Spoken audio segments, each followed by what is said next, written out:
Assalamualaikum warahmatullahi wabarakatuh. Sahabat yang budiman, selamat datang di channel kami. Di sini kami akan mengulas sejarah peradaban Islam yang dimulai dari peradaban bangsa Arab sebelum masuknya Islam dan diutusnya Nabi Muhammad Sallallahu Alaihi Wasallam. Sejarah ini kami nukil dari materi ajar kelas 7 tingkat MTS yang diterbitkan oleh Kementerian Agama.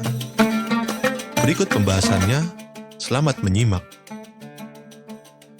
Nabi Muhammad Shallallahu Alaihi Wasallam sebagai rahmat bagi seluruh alam semesta bagian A. Kondisi masyarakat Arab pra-Islam.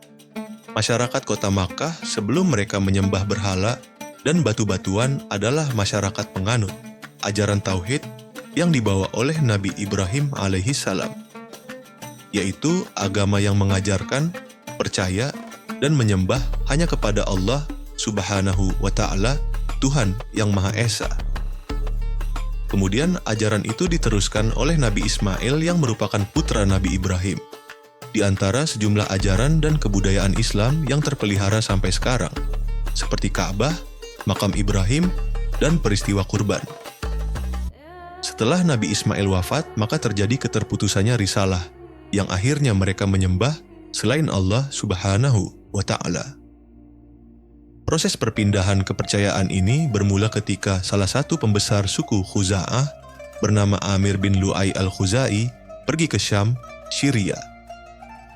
Di kota itu, dia melihat penduduk kota Syam melakukan ibadah dengan menyembah berhala.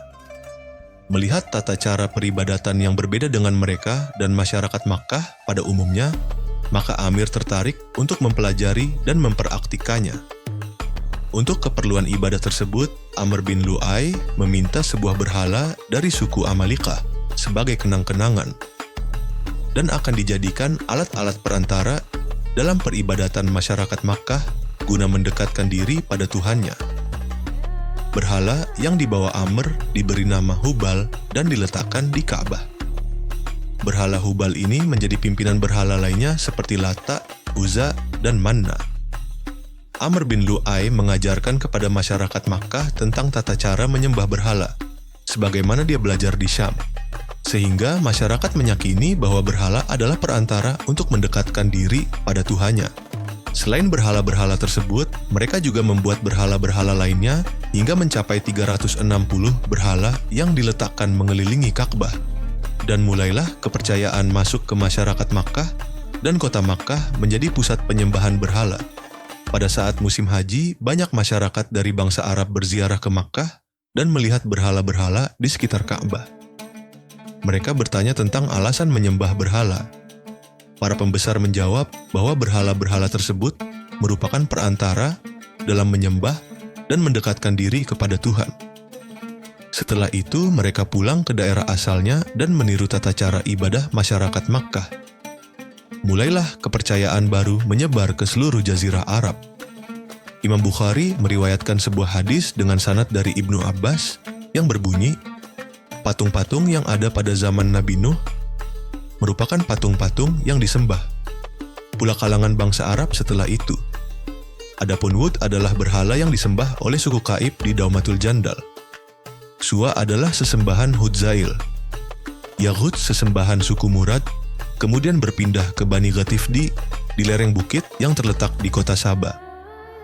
Adapun Ya'uq adalah sesembahan suku Hamdan. Nasr sesembahan Himyar dan keluarga Jikila. Padahal nama-nama itu adalah orang-orang saleh di zaman Nabi Nuh alaihissalam. Setelah orang saleh tersebut wafat, setan membisikkan kaum yang saleh supaya dibuat patung-patung mereka di tempat-tempat pertemuan dan menemaninya sesuai dengan nama-nama mereka. Patung-patung itu tidak disembah sebelumnya orang-orang saleh tersebut itu meninggal dunia dan ilmunya telah hilang. Dari situlah penyembahan terhadap berhala-berhala mulai. Adapun tata cara peribadatan mereka dalam menyembah berhala adalah A. Berdiam di sisi berhala, berlindung kepadanya, memuji, dan meminta pertolongan kepadanya.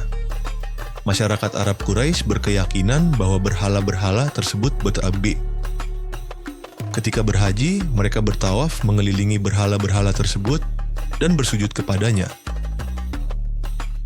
mendekatkan diri kepadanya dengan memberikan berbagai sesembahan. Ketika menyembelih hewan, mereka menyebut nama-nama berhala itu. Masyarakat Makkah atas penyimpangan ajaran-ajaran tauhid yang telah diajarkan oleh Nabi Ibrahim dan diteruskan oleh Nabi Ismail, saat itu disebutlah itu masa jahiliyah. Jahiliyah bukan berarti mereka bodoh dari keilmuannya, namun mereka bodoh dari keimanan Allah Subhanahu wa Ta'ala seperti tuntunan yang sudah diajarkan oleh Nabi Ibrahim. Adapun faktor penyebab penyimpangan tersebut adalah adanya kebutuhan terhadap Tuhan yang selalu bersama mereka, terutama saat mereka membutuhkan dok dapwike. Kecenderungan yang kuat mengagungkan leluhur yang telah berjasa, terutama kepala kabilah nenek moyang mereka. Rasa takut yang kuat menghadapi kekuatan alam yang menimbulkan bencana, mendorong mereka mencari kekuatan lain di luar Tuhan. Kondisi sosial masyarakat pra-Islam bangsa Arab dikenal dengan bangsa ahli syair dan pemberani. Selain ahli syair dan pemberani, karakter positif Arab lainnya seperti punya semangat tinggi dalam mencari nafkah, sabar menghadapi kekerasan alam, mempunyai ketahanan fisik, kekuatan daya ingat, hormat akan harga diri dan martabat. Masyarakat yang cinta kebebasan, loyal pada pimpinan, pola hidup yang sederhana, ramah, dan sebagainya. Dalam hal bersyair, pada masa jahiliyah masyarakat Arab sangat gemar terhadap syair. Syair mempunyai kedudukan dan peranan yang sangat penting sebelum datangnya Islam. Syair dijadikan sebagai sarana komunikasi yang paling banyak berperan, baik di masa damai maupun di masa berperang. Pada umumnya, mereka menggunakan syair sebagai alat untuk membanggakan keunggulan-keunggulan yang mereka miliki. Tokoh-tokoh ahli syair masa jahiliyah yang sangat terkenal adalah Muhalhil bin Rabiyah At-Takhlibi, Umrul Qais, Zuhair bin Abi Sulma, Lubaid bin Rabiyah, Antarah bin Shaddad Nabigah Ad-Dhibyan, Asya bin Qais, dan banyak lainnya. Karya-karya ahli syair dibacakan di tengah-tengah khalayak ramai seperti pasar ukas dan sebagainya. Di antara semua karakter positif masyarakat Arab ini tertutup dengan kejahiliaan mereka dalam hal bertauhid dan berakhlak. Adapun kebiasaan-kebiasaan buruk mereka adalah minum minuman khamr, arak, sampai mabuk, berjudi, berzina, dan merampok dan sebagainya. Mereka memposisikan perempuan pada posisi terendah, karena perempuan dianggap makhluk lemah yang tidak punya kemampuan dan kekuatan untuk membela diri. Dengan demikian, laki-laki bebas menikah dan menceraikan perempuan. Yang lebih buruk lagi, mereka mempunyai tradisi mengubur anak perempuan mereka hidup-hidup saat masih balita, karena mereka merasa malu dan terhina mempunyai anak perempuan. Perempuan dianggap lemah, tidak bisa membanggakan mereka dalam hal bekerja dan membela kaum mereka saat mereka perang. Dan pada saat itu, di masyarakat Arab masih berlaku tradisi perbudakan. Memperbudak atau menjual belikan budak seperti berdagang-dagangan lainnya. Kondisi ekonomi masyarakat Makkah pra-Islam. Kondisi ekonomi bangsa Arab saat sebelum datangnya Islam sudah maju, karena sebagian besar mereka berniaga, perdagangan merupakan mata pencaharian mereka, meskipun ada juga yang bertani dan berternak. Bagi orang Arab Badui, peternakan menjadi sumber utama kehidupan mereka. Mereka berpindah-pindah guna keperluan menggiring ternak-ternak mereka ke suatu wilayah yang sedang hujan dan subur. Jadi, kehidupan mereka berpindah dari suatu daerah ke daerah lain atau nomaden. Dari hewan ternak, mereka bisa mengkonsumsi daging, meminum susu, serta membuat pakaian dari bulu domba. Tatkala kebutuhan mereka terpenuhi, mereka menjual beberapa ternaknya kepada orang lain. Orang-orang kaya di kalangan mereka adalah orang yang memiliki hewan ternak yang banyak. Sehingga untuk mengurusi ternaknya, mereka memperkerjakan beberapa orang untuk mengembalanya. Sedangkan masyarakat perkotaan sebagian menjadikan peternakan sebagai sumber kehidupan mereka dan sebagian menggantungkan kehidupan mereka dari pertanian. Bagi mereka yang menggantungkan hidupnya dari peternakan, ada yang menjadi pengembala ternaknya sendiri dan ada juga yang mengembalakan ternak orang lain. Seperti Nabi Muhammad SAW, ketika tinggal di suku Bani Sa'ad, beliau mengembala kambing milik orang kaya. Begitu juga halnya juga Umar bin Khattab, Ibnu Mas'ud, dan lainnya. Sedangkan masyarakat Arab perkotaan yang menjadikan pertanian sebagai sumber kehidupan mereka adalah masyarakat yang mendiami daerah-daerah yang subur seperti Yaman, Taif, Madinah, Najd, Khaybar, dan lainnya. Mereka tidak hanya mengandalkan hasil dari pertanian dan peternakan saja, mayoritas mereka memilih perniagaan sebagai mata pencahariannya. Khususnya penduduk Makkah, mereka mempunyai pusat perniagaan yang istimewa. Dalam pandangan orang-orang Arab, penduduk Makkah memiliki kedudukan yang istimewa karena mereka adalah penduduk negeri haram, Makkah. Orang-orang Arab lain tidak berani mengganggu perniagaan mereka.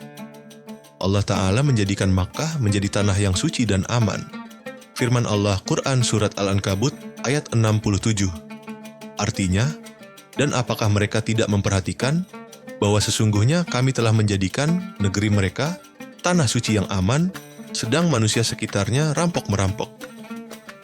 Maka mengapa sesudah nyata kebenaran, mereka masih percaya kepada yang batil dan ingkar kepada nikmat Allah? Di Jazirah Arab juga terdapat beberapa kerajaan yang pernah ada. Di antaranya, Kerajaan Kindah, tahun 480 sampai dengan 529 sebelum Masehi. Kerajaan Kindah adalah satu-satunya kerajaan yang berdiri di tengah-tengah Jazirah Arab di antara hukum yang diatur berdasarkan kabilah. Raja pertama kerajaan ini bernama Hajar Aqil Al-Mirar. Dia tunduk di bawah kerajaan Himyar di Yaman. Cucunya yang bernama Harits bin Amr berhasil meluaskan pengaruhnya ke Hira. Namun, kerajaan mereka hancur dan kembalilah kerajaannya pada kehidupan kabilah. Namun, kerajaan Kindah umurnya tidak lama. Penyair yang bernama Imrul Qais, salah seorang pengarang syair-syair masa jahiliyah, menisbatkan dirinya pada raja-raja Kindah. Dia telah berusaha untuk membangun kembali kerajaan leluhurnya, namun gagal bab B, kerajaan Ma'in, dan kerajaan Qatban tahun 1200 sebelum Masehi sampai tahun 700 sebelum Masehi. Kedua kerajaan ini hidup di satu zaman. Keduanya adalah kerajaan paling awal di Yaman. Namun, sejarah tentang kedua kerajaan itu sangatlah sedikit jaski. Kerajaan Saba ini berdiri setelah runtuhnya kerajaan Ma'in dan Qatban. Kerajaan Saba juga meliputi Hadramaut. Ibu kotanya adalah Ma'rab. Kerajaan ini menjadi terkenal disebabkan dua hal. Pertama, adanya Ratu Bilqis. Kisah tentang ratu ini dengan Nabi Sulaiman disebutkan dalam surah An-Naml. Kedua, bendungan Ma'rab yang besar. Bendungan ini menjadikan Yaman menjadi sebuah negeri yang makmur dan sejahtera. Namun, kemudian bendungan ini hancur. Maka terjadilah sebuah bencana air bah yang dahsyat. Akhirnya, penduduk setempat banyak yang pindah ke wilayah utara. Peristiwa ini sekaligus menjadi tanda kehancuran Saba dan berdirinya kerajaan Himyar. Sebagaimana diterangkan dalam Quran Surat Saba atau surah ke-34 ayat 15 sampai dengan 16.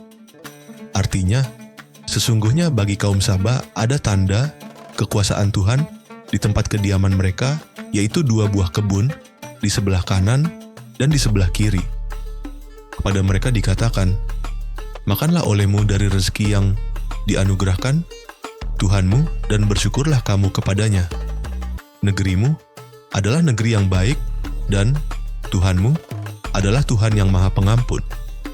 Tetapi mereka berpaling, maka kami datangkan kepada mereka banjir yang besar dan kami ganti kedua kebun mereka dengan dua kebun yang ditumbuhi pohon-pohon yang berbuah pahit, pohon atsel, dan sedikit dari pohon sidr. Quran Surat Saba atau surah ke-34 ayat 15 sampai dengan 16. C. Kerajaan Himyar. Kerajaan ini berdiri setelah runtuhnya kerajaan Saba dan menjadikan Zafar sebagai ibu kotanya. Raja-rajanya menggelari dirinya dengan tababi'ah. Saba dan Himyar meninggalkan peninggalan-peninggalan yang menunjukkan keagungan kemajuan yang dicapai dua kerajaan ini. Kerajaan ini kemudian semakin mundur di akhir-akhir pemerintahannya. Sehingga Yaman diduduki oleh orang-orang Romawi dan disusul kemudian oleh Persia Duqa Abra. Pendudukan Romawi di Yaman. Zunuwas Raja Himyar yang memeluk agama Yahudi memberi pilihan kepada orang-orang Masehi Najran antara memeluk agama Yahudi atau mereka harus mati.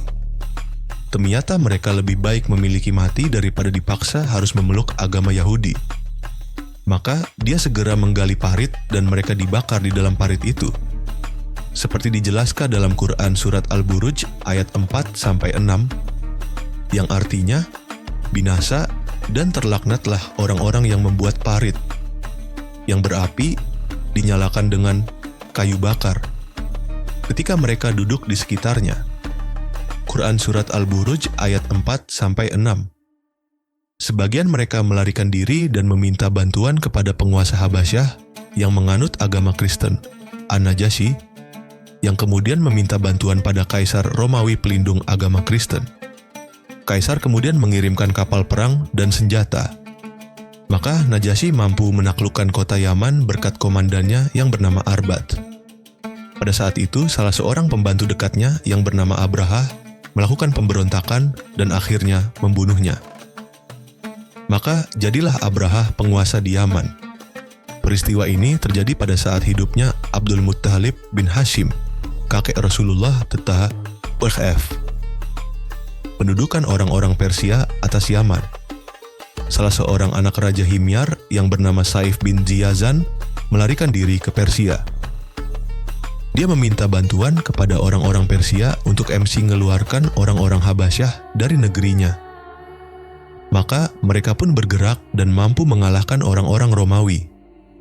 Kisra Persia memerintahkan agar mengangkat Saif sebagai raja untuk seluruh Yaman. Setelah Saif terbunuh, Kisra mengirim Wahrus menjadi penguasa di Yaman dan tunduk di bawah pemerintahan Persia. Setelah Wahrus meninggal, dia digantikan oleh anak-anak dan cucu-cucunya. Tatkala Rasulullah diangkat sebagai Rasul, penguasa Yaman asal Persia saat itu adalah Badzan, salah seorang keturunan Wahrus. Rasulullah mengajak Badzan untuk memeluk Islam, lalu menyambut ajakan itu dan masuk agama Islam. Kerajaan Hira. Sejarah keamiran Hira ini mulai sejak abad 111 Masehi dan terus berdiri sampai lahirnya Islam. Kerajaan ini telah berjasa juga terhadap kebudayaan Arab karena warga negaranya banyak mengadakan perjalanan-perjalanan di seluruh jazirah Arab terutama untuk berniaga. Dalam hal itu mereka juga menyiarkan kepandaian menulis dan membaca.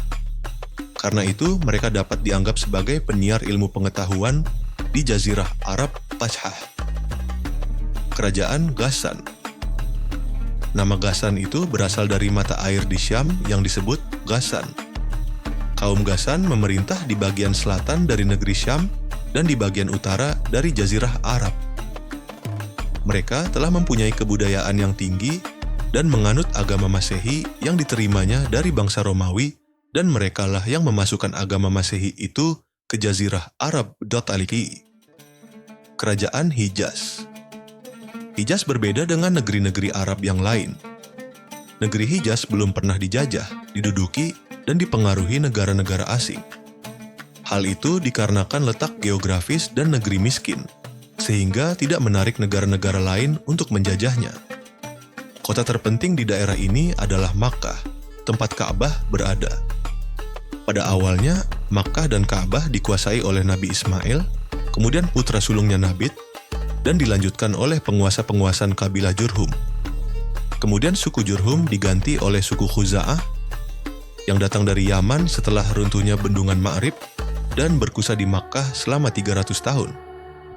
Dalam abad 5 Masehi, suku Quraisy merebut kekuasaan Makkah dan Ka'bah dari Khuza'ah.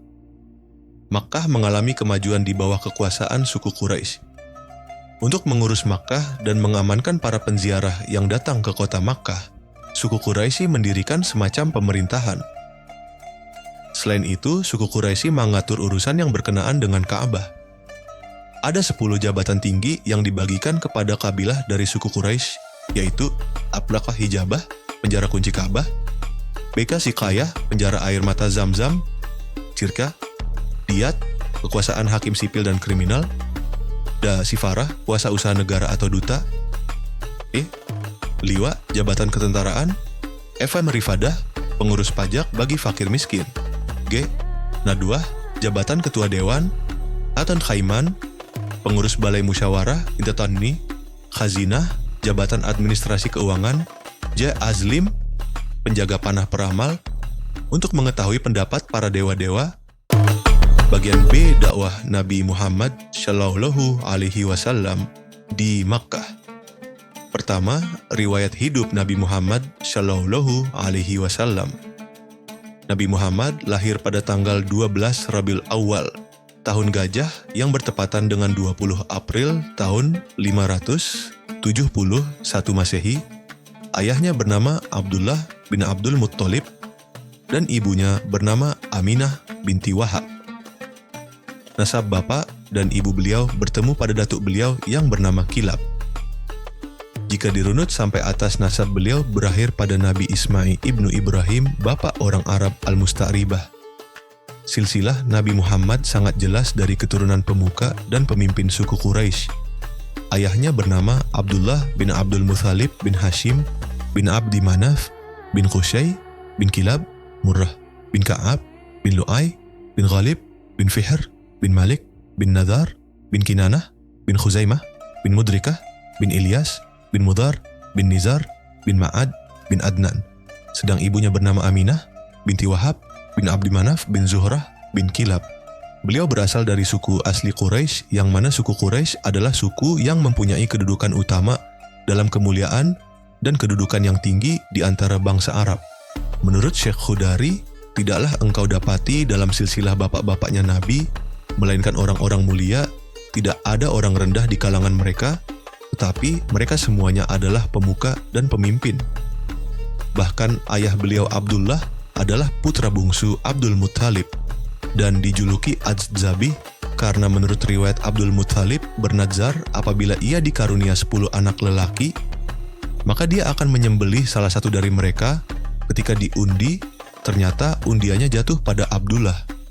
Ketika hendak disembelihnya, Quraisy melarangnya dan ia menebusnya dengan 100 ekor unta. Muhammad lahir dalam keadaan yatim karena ayahnya Abdullah meninggal 3 bulan setelah menikahi Aminah. Saat itu usia Abdullah kurang lebih 25 tahun. Nabi Muhammad dilahirkan di rumah Abu Thalib di Syi'ib Bani Hashim. Perempuan yang bertindak sebagai bidanya adalah Asy-Syafa Ummu Abdurrahman bin Auf. Ketika Muhammad lahir, ibunya mengirim utusan kepada kakeknya untuk memberi kabar. Maka Abdul Muthalib datang dengan gembira dan menamainya dengan nama Muhammad. Dalam awal perkembangannya, Muhammad disusui dan dibesarkan oleh ibu kandungnya sendiri, Aminah binti Wahab. Setelah itu, Muhammad disusui oleh Tsuwaibah Aslamiyah, yang merupakan budak pamannya Abu Lahab.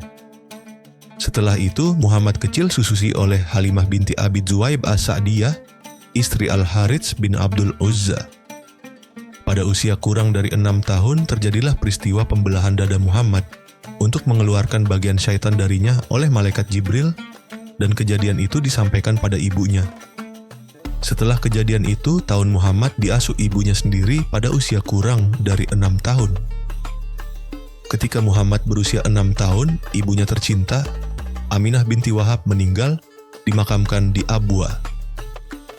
Ketika ia dalam perjalanan pulang bersama Muhammad dan ditemani oleh Ummu Aiman menuju Makkah setelah mengunjungi paman-pamannya dari Bani Adi bin Najjar di Madinah.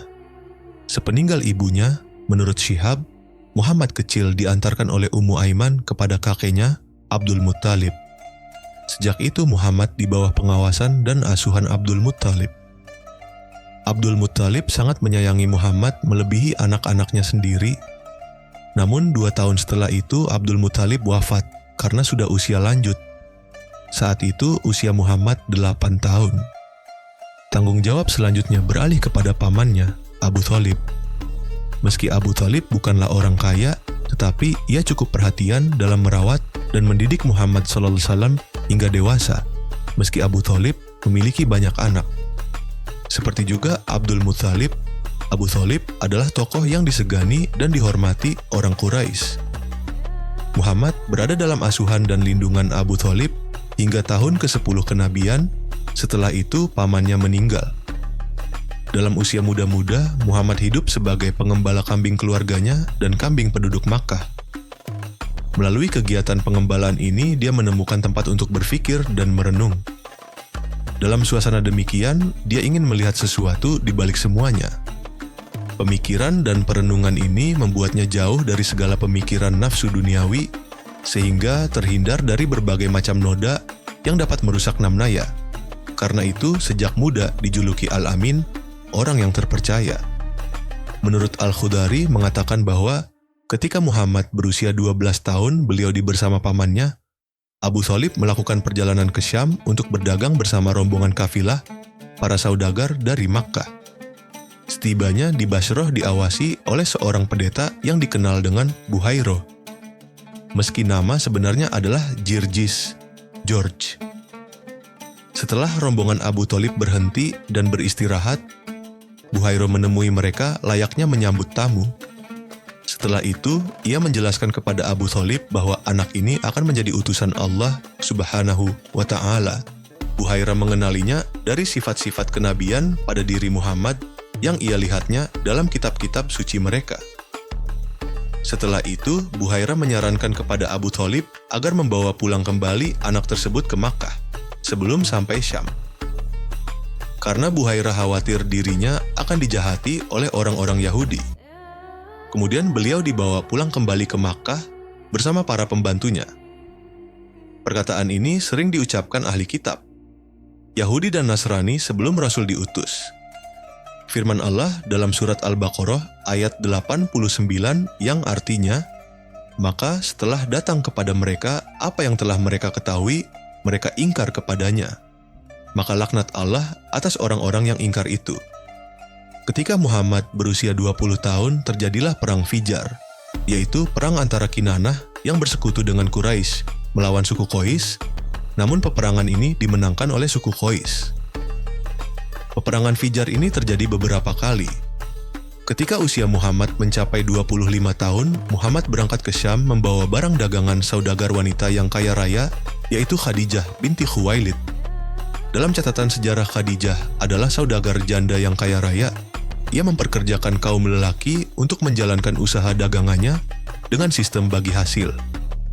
Ketika Khadijah mendengar tentang kejujuran Muhammad dan perkataannya yang benar, sehingga kaumnya menjulukinya dengan sebutan Al-Amin atau orang yang terpercaya, maka ia tertarik untuk memperkerjakan Muhammad untuk menjalankan perdagangannya ke Syam.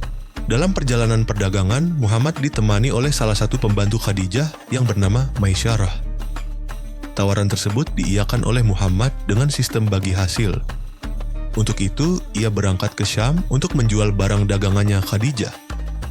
Dalam catatan sejarah diketahui bahwa Muhammad Shallallahu Alaihi Wasallam berhasil menjual barang dagangan Khadijah hingga memperoleh keuntungan yang besar. Hal itu karena banyak pedagang menilai cara Muhammad berdagang dilakukan dengan penuh kejujuran dan tanggung jawab. Setelah mendengar langsung cerita kelebihan yang ada pada diri Muhammad, mulai dari sifat, sikap, tutur kata, hingga kesaksiannya banyak pihak mengenai kejujuran dan keutamaan Muhammad, maka kemudian Khadijah melamar Muhammad. Saat itu, usia Muhammad Shallallahu Alaihi Wasallam 25 tahun, sedangkan Khadijah berumur 40 tahun. Sebelum menikah dengan Muhammad, Khadijah adalah seorang janda yang mempunyai anak dua yang meninggal sebelum dewasa. Dari perkawinannya dengan Khadijah, Nabi Muhammad dikaruniai beberapa anak, yaitu Qasim, Abdullah, Zainab, Ruqayyah, Ummu Kulsum, dan Fatimah. Muhammad hidup bersama Khadijah selama 25 tahun dan tidak pernah menikah dengan perempuan lain selama Khadijah masih hidup. Ada sebuah kejadian penting yang perlu dicontoh sebagai tindakan bijak dari seorang Muhammad Shallallahu Alaihi Wasallam. Pada usia 35 tahun, datanglah banjir bandang di Makkah sehingga merusak dinding Ka'bah. Maka orang-orang Quraisy bermaksud merenovasi Ka'bah dengan merobohkan Ka'bah dulu untuk meninggikannya dan membangun atap. Maka berkumpullah suku-suku Quraisy untuk merencanakan pembangunan itu. Akan tetapi mereka takut merobohkannya karena kedudukan Ka'bah di hati mereka. Maka Al-Walid ibnu Mughirah berkata, "Apakah dengan merobohkannya kalian ingin memperbaiki atau merusaknya?" Maka mereka menjawab, "Kami ingin memperbaikinya." Al-Walid berkata, "Sesungguhnya Allah tidak membinasakan orang-orang yang memperbaikinya." Maka Walid mulai merobohkannya dan mereka mengikutinya. Kemudian orang-orang Quraisy membongkar dan merobohkan Ka'bah hingga mencapai Maqam Ibrahim. Maka mereka keluarkan hijir darinya dan memulai membangun dinding Ka'bah. Adapun yang memimpin pembangunan ini adalah seorang tukang kayu yang bernama Bakum. Para pemuka Quraisy membawa batu-batu di atas leher-leher mereka, di antara mereka adalah Al-Abbas dan Rasulullah. Untuk setiap rukun dikhususkan sekelompok pembesar yang mengangkut batu-batu ke situ, kemudian membangunnya kembali. Ketika pembangunan sudah sampai pada peletakan kembali batu Hajar al-Aswad, maka mereka bermaksud meletakkan Hajar al-Aswad pada tempatnya semula. Maka para pemuka mereka berselisih tentang siapa yang berhak meletakkannya. Mereka berebut melakukan ini hingga nyaris berkobar api peperangan di antara mereka. Perselisihan ini terjadi selama 4 hari 4 malam. Perselisihan itu terus memuncak dan dikhawatirkan akan memicu terjadinya peperangan antar suku. Maka Abu Umayyah Al-Mughirah Al-Makhzumi, paman Khalid ibnu Walid, yang merupakan orang tua kalangan orang Quraisy berkata, "Hai kaumku, janganlah kalian bertengkar dan putuskan siapa yang kalian ridai keputusannya."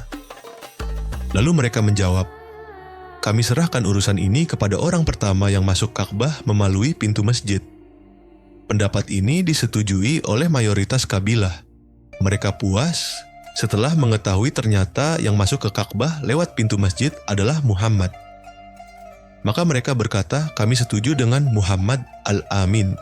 Untuk menyelesaikan perselisihan tersebut, Muhammad Shallallahu Alaihi Wasallam menggelar sorban, belayu mengambil Hajar al-Aswad dengan kedua tangannya di tengah-tengah sorban tersebut.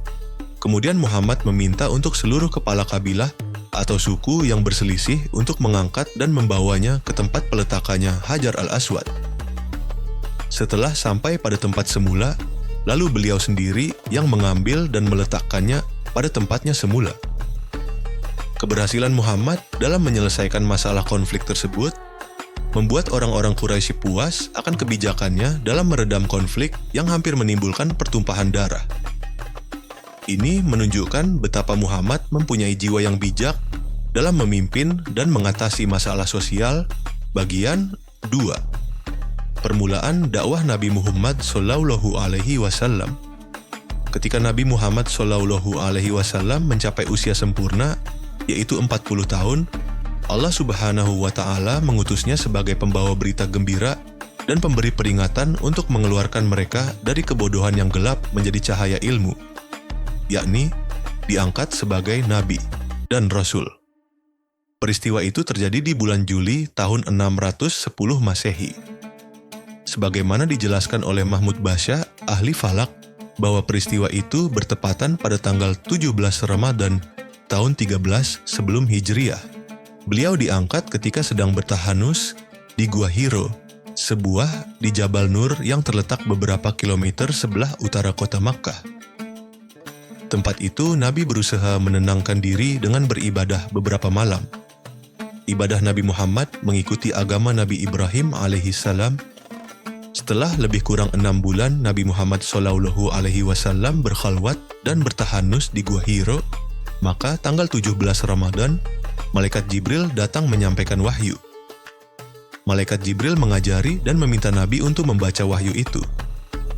Wahyu yang pertama turun adalah Quran Surat Al-Alaq ayat 1-5, yang artinya, "Bacalah dengan menyebut nama Tuhanmu yang menciptakan. Dia telah menciptakan manusia dari segumpal darah. Bacalah, dan Tuhanmu lah yang maha pemurah, yang mengajar manusia dengan perantaran kalam. Dia mengajar kepada manusia apa yang tidak diketahuinya." Sebelumnya, Nabi Muhammad tidak bisa membaca, lalu Malaikat Jibril berkata, "Bacalah." Maka Nabi Muhammad menjawab, "Saya tidak bisa membaca." Lalu Jibril mendekap beliau dengan keras. kemudian melepaskannya. Kemudian Jibril mengulangi lagi seraya berkata, "Bacalah." Tapi Nabi Muhammad menjawab, "Saya tidak bisa membaca." Terus Jibril mendekapnya dengan keras lagi. Sampai ketiga kalinya Jibril berkata, "Bacalah." Maka Nabi Muhammad bisa membacanya. Setelah Jibril hilang, Muhammad pulang ke rumahnya, maka beliau menceritakan apa yang baru dialaminya kepada istrinya Khadijah. Sambil badannya menggigil meminta untuk diselimuti. Nabi berkata, "Selimutilah aku supaya hilang kegemetarannya." Setelah mereda, Khadijah mengajak Muhammad SAW pergi ke rumah Waraqah bin Naufal, anak pamannya yang telah memeluk agama Nasrani di zaman jahiliyah. Ia ahli kitab, dia menulis kitab berbahasa Ibrani dan menulis Injil ke dalam bahasa Ibrani. Saat itu Waraqah sudah tua renta dan buta. Sesampainya di rumah Waraqah bin Naufal, lalu Khadijah menceritakan apa yang telah dialami Muhammad SAW suaminya. Setelah Khadijah menceritakan tentang apa yang menimpa suaminya, Waraqah berkata, seraya mengisyaratkan kepada Nabi Muhammad SAW, "Demi Tuhan yang menguasai jiwaku dalam genggamannya, sungguh engkau adalah Nabi umat ini. Telah datang kepadamu Namus atau Malaikat Jibril yang pernah datang kepada Nabi Musa. Sungguh kaummu akan mendustakanmu, mengganggu, dan mengusirmu." Mendengar penjelasan dari Waraqah, Nabi Muhammad SAW sedikit tenang, karena masih heran dengan ucapan Waraqah bahwa ia akan dimusuhi dan diusir dari tempat kelahirannya oleh kaumnya, karena beliau tahu mereka mencintainya sebagai orang yang memiliki budi pekerti mulia, dan suka berkata benar, sehingga mereka menamainya Al-Amin. Terus Waraqah menjelaskan, tidaklah seseorang membawa agama yang engkau bawa, melainkan ia dimusuhi. Sebagai wujud pembenaran Waraqah terhadap risalah Rasul yang mulia Muhammad, Waraqah berkata, "Jika aku mendapati harimu masih hidup, aku akan menolongmu dengan pertolongan yang kuat." Setelah turunnya wahyu yang pertama, pertanda Muhammad telah dipilih Allah sebagai Nabi dan Rasulnya. Setelah itu tidak turun wahyu lagi selama beberapa hari. Para sejarawan bersepakat lamanya wahyu pertama dan kedua adalah 40 hari. Dalam keadaan rindu dan berharap-harap cemas, kemudian Jibril datang kembali dengan membawa wahyu yang kedua, yaitu surah Al-Mudaththir ayat 1-7, yang artinya, "Hai orang yang berkemul, berselimut, bangunlah, lalu berilah peringatan. Dan Tuhanmu agungkanlah, dan pakaianmu bersihkanlah, dan perbuatan dosa tinggalkanlah, dan janganlah kamu memberi dengan maksud memperoleh balasan yang lebih banyak. Dan untuk memenuhi perintah Tuhanmu, bersabarlah." Sejak itulah, mulailah Nabi Muhammad SAW berdakwah kepada kerabatnya. Para kerabat itu adalah Bani Hashim, Bani Al-Muthalib, Bani Naufal, dan Bani Abdi Syam, anak-anak Abdu Manaf. Ada yang menerima, ada pula yang menolak dengan halus, dan ada pula yang menolak dengan kasar, seperti Abu Lahab. Ada dua paman Nabi Muhammad yang menolak dakwah Nabi, yaitu Abu Thalib dan Abu Lahab. Keduanya tidak mau melepaskan agama nenek moyangnya sampai meninggal dunia.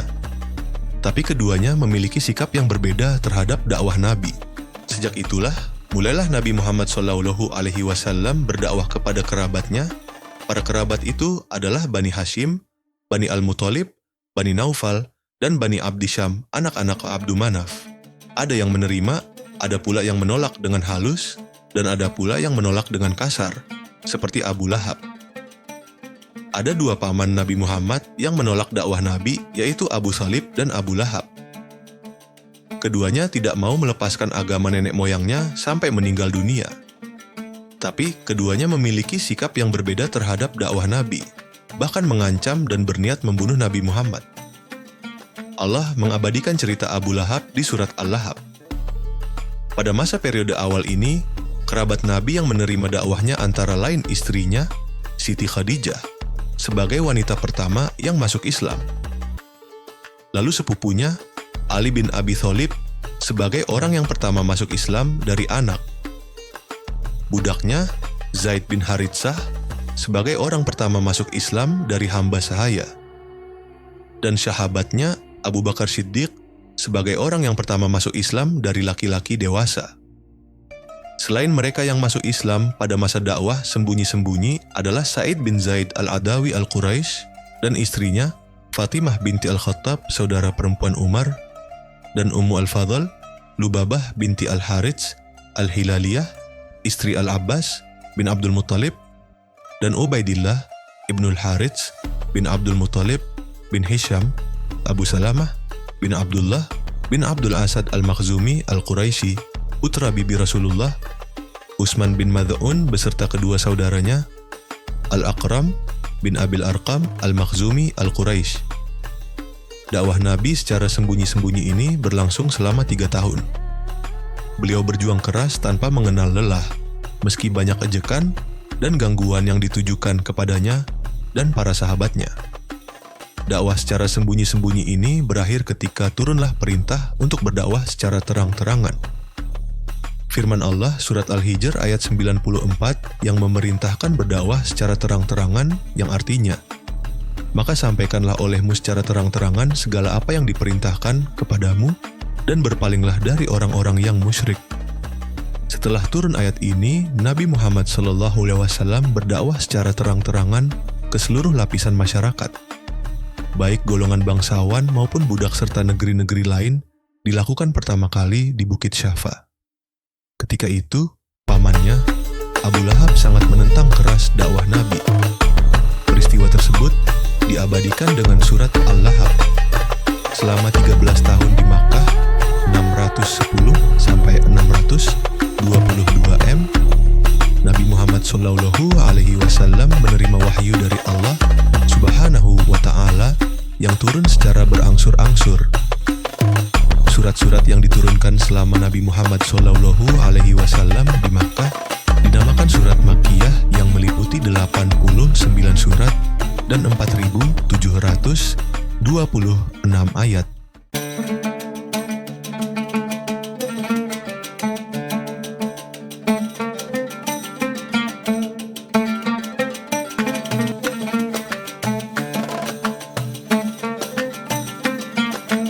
Perhatian dan prioritas dakwah Nabi Muhammad SAW.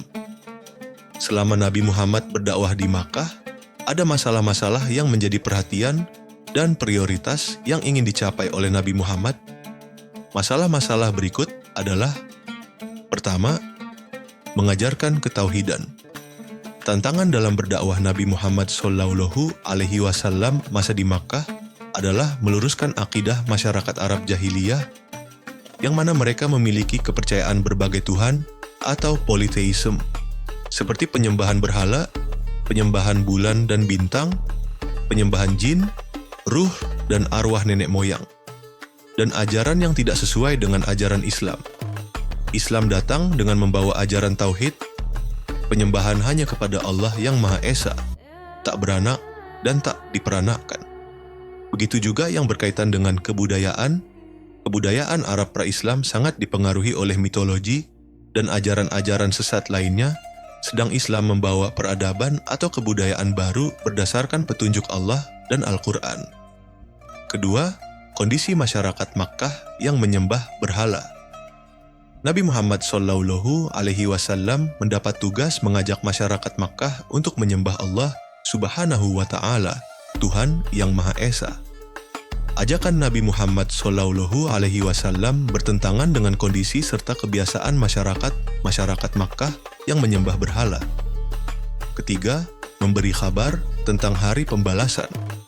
Masyarakat Arab pra-Islam tidak percaya kepada hari kebangkitan, hari pembalasan, sampai ada di antara mereka bertanya-tanya, mana mungkin tulang belulang yang sudah hancur dapat dibangkitkan dan dihidupkan kembali. Padahal Islam mengajarkan dan memperingatkan kepada manusia bahwa dunia ini hanya sementara dan tempat yang abadi adalah akhirat. Nabi Muhammad memprioritaskan dakwahnya kepada ajakan untuk mempercayai adanya hari pembalasan. Mereka perlu menjaga kehidupannya untuk selalu sesuai dengan aturan dan tuntutan Allah Subhanahu wa Ta'ala. Setiap kebaikan akan mendapat balasan kebaikan. Sebaliknya, setiap kejahatan akan mendapat balasan yang setimpal. Nabi Muhammad SAW berusaha meyakinkan para pengikutnya akan janji Allah Subhanahu wa Ta'ala bagi orang yang beriman. Keempat, merubah perilaku masyarakat jahiliyah. Dalam tatanan kehidupan sosial masyarakat Arab pra-Islam, terdapat pada suatu tradisi yang melanggar etika atau akhlak dan hak asasi manusia, seperti perjudian, minuman keras, perampok, perzinahan, dan perbuatan yang melanggar hukum dan tatanan sosial masyarakat. Sementara Islam selalu mengajarkan perbuatan terpuji, seperti menolong sesama manusia, melarang melakukan fitnah, mengambil hak orang yang bukan miliknya sendiri, melarang mabuk-mabukan, melarang perzinahan, melarang penguburan bayi hidup-hidup, dan ajaran terpuji lainnya. Kondisi masyarakat Makkah yang terkenal dengan masa jahiliyah, bukan mereka bodoh dalam intelektual, tapi mereka bodoh dalam perilaku yang cenderung merusak tatanan sosial dan tatatan pribadi. Mereka terbiasa melakukan judi, pembunuhan, dan meminum khamar. Nabi Muhammad SAW secara bertahap merubah perilaku-perilaku mereka sehingga menjadi makhluk yang baik dan benar. Nabi Muhammad SAW pun mencontohkan dalam kehidupannya sehari-hari. Beliau sudah terkenal dengan gelar Al-Amin sebelum diangkat menjadi Nabi dan Rasul. Masyarakat Makkah mengakui akan kebaikan dan kejujuran Nabi Muhammad SAW. Al-Quran mengabadikan akhlak Nabi Muhammad SAW dalam surat Al-Qalam ayat 4, yang artinya, "Dan sesungguhnya kamu benar-benar berbudi pekerti yang agung." Kelima, mengangkat dan melindungi hak asasi manusia. Di dalam kehidupan masyarakat Arab pra-Islam terdapat tradisi perbudakan. Memperbudak atau menjual belikan budak seperti berdagang-dagangan lainnya. Dan perbuatan itu mereka lakukan tanpa penyesalan seolah tanpa dosa. Sedangkan menurut ajaran Islam, manusia itu sama derajatnya, hanya takwa yang membedakan mereka.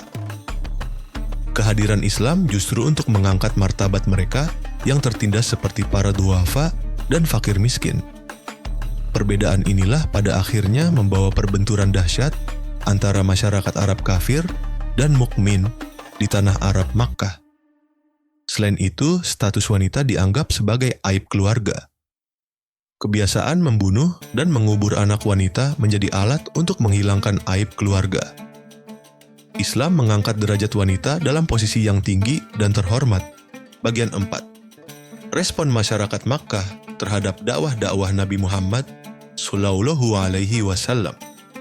Pada umumnya, orang kafir Quraisy tidak senang menerima kehadiran agama Islam di tengah-tengah kehidupan mereka. Para tokoh masyarakatnya mulai menyebarkan isu yang tidak benar mengenai ajaran yang dibawa Nabi Muhammad SAW, sehingga banyak masyarakat yang terpengaruh oleh isu-isu yang menimbulkan fitnah tersebut. Salah seorang tokoh masyarakat Quraisy yang selalu menghalangi gerakan dakwah Nabi Muhammad SAW adalah Abu Lahab. Ia mulai menghasut masyarakat Arab Quraisy supaya membenci Nabi Muhammad SAW dan Islam. Bahkan Abu Thalib, paman Nabi yang memelihara dan mengasuhnya sejak kecil, juga dihasut untuk melarang Nabi Muhammad SAW agar tidak menyebarkan ajaran Islam. Ia mendapat ancaman dan dipaksa untuk memenuhi keinginan masyarakat Quraisy tersebut. Pada suatu ketika, Abu Thalib membujuk Nabi Muhammad SAW agar bersedia menghentikan kegiatan dakwahnya karena banyak tokoh masyarakat kafir Quraisy yang mengancamnya bila ia tidak berhasil membujuk Nabi Muhammad SAW untuk menghentikan dakwahnya. Namun, permohonan pamannya itu tidak dikabulkan. Bahkan ia berkata tegas, "Wahai pamanku, demi Allah, sekiranya matahari diletakkan di sebelah kananku dan bulan di sebelah kiriku supaya aku berhenti berdakwah, pasti aku tidak akan mau berhenti berdakwah sampai Allah memberiku kemenangan atau aku binasa dalam perjuangan." Mendengar perkataan dan tekad bulat Nabi Muhammad SAW untuk terus berjuang, Abu Thalib tidak bisa berbuat banyak kecuali menyerahkan sepenuhnya kepada Nabi Muhammad SAW. Hanya saja ia berpesan agar waspada dalam menyebarkan dakwah Islam dan berusaha menghindari ancaman masyarakat Quraisy. Orang-orang kafir Quraisy tidak berani berhadapan langsung dengan Nabi Muhammad SAW untuk memintanya agar meninggalkan kegiatan dakwah karena mereka masih memandang posisi sosial pamannya, yaitu Abu Thalib. Tetapi mereka berani mengambil tindakan terhadap keluarga dan para sahabat Nabi. Melihat usaha pendekatan Abu Thalib gagal dan agama Islam terus memperoleh pengikut, Abu Jahal dan Abu Sufyan mendatangi Abu Thalib kembali sambil mengancam. Mereka berkata, "Hai Abu Thalib, kamu sudah tua, kamu harus mampu menjaga dirimu, jangan membela Muhammad. Kalau hal itu dilakukan terus, maka keluarga kita akan pecah." Tetapi ancaman itu juga tidak berhasil. Hal itu disebabkan karena tekad kuat Nabi Muhammad SAW sudah bulat untuk terus melaksanakan dakwah Islam kepada masyarakat Makkah meskipun ia harus bertaruh nyawa. Gagal melakukan pendekatan melalui jalur kekeluargaan, akhirnya pemimpin masyarakat Quraisy lainnya menjumpai Abu Thalib untuk membujuknya agar bisa menghentikan dakwah kemenakannya itu. Kali ini bukan ancaman yang diberikan, melainkan tawaran. Ia menawarkan seorang pemuda tampan bernama Amrah ibnu Walid, yang usianya sebaya dengan Nabi Muhammad SAW. Lalu mereka berkata, "Hai Abu Thalib, Muhammad saya tukarkan dengan pemuda ini. Peliharalah orang ini dan serahkan Muhammad kepada kami untuk kami bunuh." Mendengar ancaman dan tekanan itu, Abu Thalib menjawab dengan suara lantang, "Hai orang kasar, silakan dan berbuatlah sesukamu, aku tidak takut." Kemudian Abu Thalib mengundang keluarga Bani Hashim untuk meminta bantuan dan menjaga Muhammad SAW dari ancaman dan penganiayaan kafir Quraisy. Setelah gagal melakukan tekanan kepada Nabi Muhammad SAW dan Abu Thalib, pemimpin Quraisy mengutus Utsbah ibnu Rabi'ah untuk membujuk Nabi Muhammad SAW agar menghentikan dakwahnya. Untuk itu, ia menawarkan beberapa pilihan kepada Nabi Muhammad SAW. Lalu ia berkata, "Hai Muhammad, bila kamu menginginkan harta kekayaan, saya sanggup menyediakan untukmu. Bila kamu menginginkan pangkat yang tinggi, saya sanggup mengangkatmu menjadi raja. Dan bila kamu menginginkan wanita cantik, saya sanggup mencarikannya untukmu. Tetapi, dengan syarat kamu mau menghentikan kegiatan dakwahmu." Mendengar tawaran itu, Nabi Muhammad SAW menolaknya dengan tegas. Lalu Nabi Muhammad SAW membaca ayat-ayat Al-Quran. Utsbah tertunduk malu dan hati kecilnya membenarkan ajaran Nabi Muhammad SAW. Kemudian ia kembali ke kaumnya dan menceritakan apa yang baru saja dialaminya. Kemudian ia menganjurkan kepada masyarakat Quraisy dan kawan-kawannya untuk menerima ajakan Muhammad SAW. Mereka yang tidak senang dengan ajakan Nabi Muhammad SAW terus berusaha mengganggu dan merintangi dakwah Nabi dengan berbagai cara, termasuk penyiksaan dan pembunuhan. Di antara sahabat Nabi Muhammad SAW yang mendapat siksaan dari kafir Quraisy adalah Bilal bin Rabah, Yasr, Amr bin Yasir, Sumayyah, istri Yasir, Khabbah bin Aris, Ummu Ubais, Zinnirah, Abu Fukaihah, Al-Nadiyah, Amr bin Furairah, dan Hamamah. Mereka menerima siksaan di luar batas peri kemanusiaan, misalnya dipukul, dicambuk, tidak diberi makan dan minum. Bilal dijemur di terik matahari dan ditindih batu besar. Istri Yasir yang bernama Sumayyah ditusuk dengan lembing sampai terpanggang. Siksaan itu ternyata tidak hanya dialami oleh hamba sahaya dan orang-orang miskin, tetapi juga dialami oleh Abu Bakar Asy-Siddiq, Zubair bin Awwam. Namun siksaan yang dialami Abu Bakar Asy-Siddiq tidak berlangsung lama karena ia mendapat pertolongan dari sukunya, yaitu Bani Taimi. Hambatan, gangguan, dan ancaman terus berlangsung dilakukan masyarakat kafir Quraisy terhadap umat Islam hingga akhirnya umat Islam diperintahkan oleh Nabi Muhammad SAW untuk hijrah ke Habsyi Ethiopia sekarang. Hal penting yang dapat ditarik dari pelajaran di atas adalah bahwa apapun resiko yang akan dihadapi masyarakat Muslim dalam berjuang menegakkan kebenaran dan penyiaran nilai-nilai keislaman harus dihadapi dengan keteguhan jiwa, kesabaran, dan tawakal. Selain itu juga harus diupayakan cara-cara terbaik dalam menyebarkan ajaran Islam sehingga tujuan dan sasaran yang ingin dicapai dapat berhasil dengan baik. Rasulullah Shallallahu Alaihi Wasallam telah memberikan contoh yang baik. Beliau tetap tabah, sabar, tekun, dan berjiwa besar dalam menyebarkan ajaran Islam yang diterimanya. Beliau tidak terkecoh dalam kedudukan, pangkat, harta, dan wanita atau kehormatan duniawi lainnya. Beberapa faktor yang menyebabkan mereka menolak keras ajaran Muhammad Shallallahu Alaihi Wasallam adalah: pertama, ketakutan kehilangan kekuasaan. Kaum kafir Quraisy tidak dapat membedakan antara kenabian dan kekuasaan. Di masa itu terjadi perebutan kekuasaan antar suku. Dengan mengikuti ajakan Muhammad, mereka menganggap bahwa mereka mengakui kekuasaan Muhammad. Mereka menganggap bahwa dengan mengikuti ajaran Muhammad, maka telah tunduk kepada Nabi Muhammad dan Bani Hashim. Kedua, hilangnya status sosial. Masyarakat Quraisy saat itu hidup dalam penggolongan-penggolongan status sosial atau kasta. Ada kaum majikan dan ada kaum budak. Budak yang dimiliki seseorang adalah golongan yang berkasta rendah. Mereka bisa diperjualbelikan dan hak-haknya sebagai manusia tidak dihargai sama sekali. Para pembesar Quraisy pada umumnya memiliki status sosial tinggi. Mereka keberatan jika status sosial mereka disamakan dengan yang lain. Sementara Islam mengajarkan kepada manusia untuk saling menghargai satu sama lain sebab derajat manusia adalah sama. Yang membedakannya di sisi Allah hanyalah tingkat ketakwaannya saja. Oleh karena itu, kaum kafir Quraisy menentang ajaran Islam. Ketiga, hilangnya perdagangan patung. Orang kafir Quraisy adalah masyarakat penyembah berhala. Membuat berhala merupakan mata pencaharian masyarakat ketika itu. Mereka membuat berhala Lata, Uzza, Manat, dan Hubal, kemudian dijual kepada orang-orang yang mengunjungi Ka'bah yang nantinya dijadikan sesembahan. Sementara itu, Islam mengajarkan bahwa manusia hanya menyembah Allah semata dan tidak boleh menyembah selain Allah. Jika mereka mengikuti ajaran Islam, maka mereka khawatir kalau mata pencahariannya sebagai pembuat patung tersebut akan hilang. Bagian 5. Tantangan dakwah Nabi Muhammad Shallallahu Alaihi Wasallam. Ketika Rasulullah Shallallahu Alaihi Wasallam mulai melancarkan kegiatan dakwahnya secara terang-terangan di tengah-tengah tempat kafir Quraisy berkumpul dan mengajak mereka untuk masuk Islam. Bahkan, beliau melakukan sholat di sisi Ka'bah.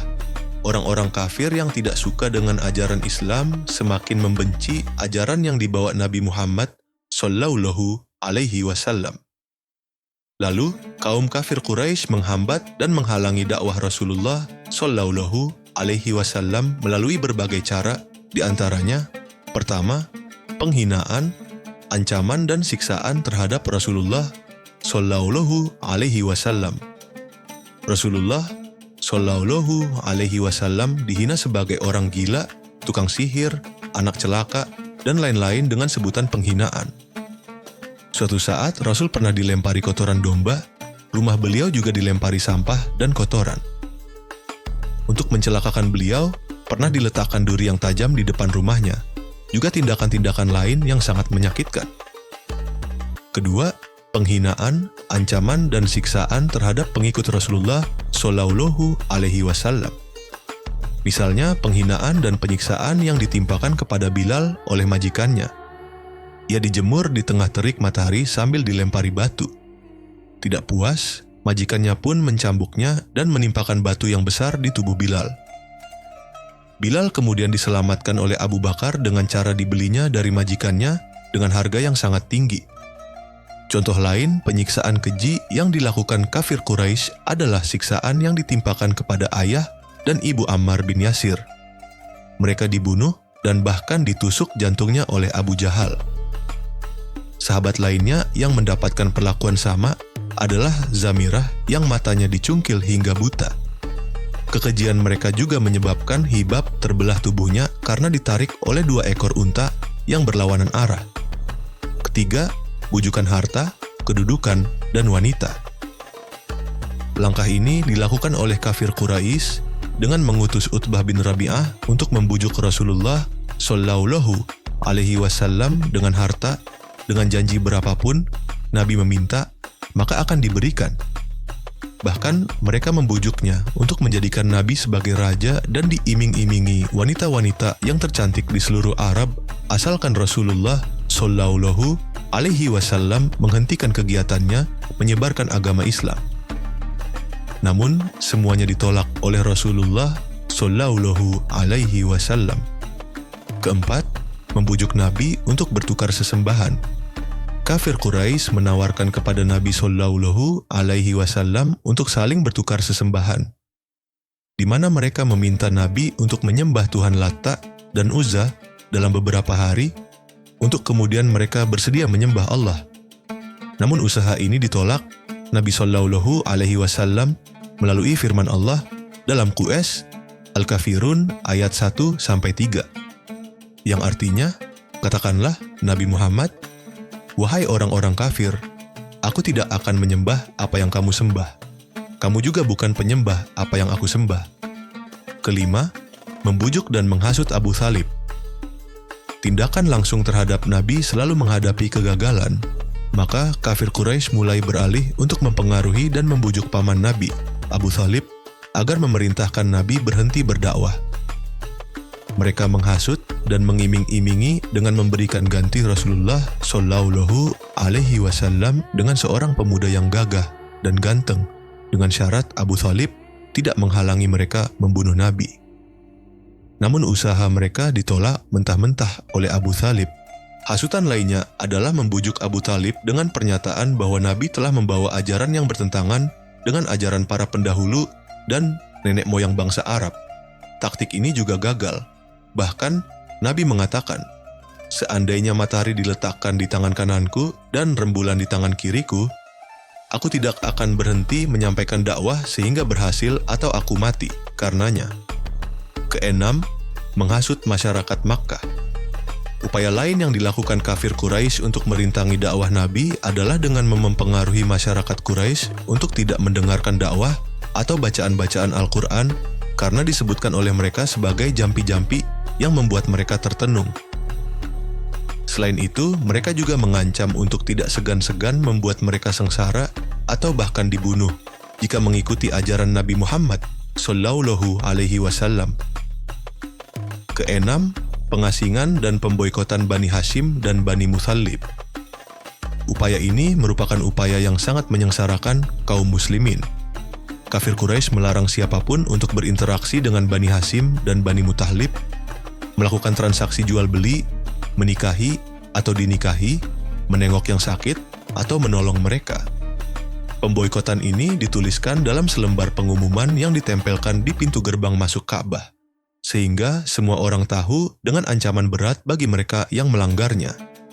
Mempengaruhi pimpinan negara-negara tetangga untuk menolak kehadiran orang Islam ini dilakukan misalnya ketika sebagian sahabat Nabi hijrah ke Habsyi. Kafir Quraisy datang menghadap raja mereka yang beragama Nasrani dan menjelaskan tentang ajaran Islam dengan tidak benar. Namun, ketika dikonfrontir dengan umat Islam yang dijuru bicarai Ja'far, akhirnya mereka kalah dan Raja Habsyi memberikan jaminan keamanan kepada umat Islam untuk hidup tentram di negaranya.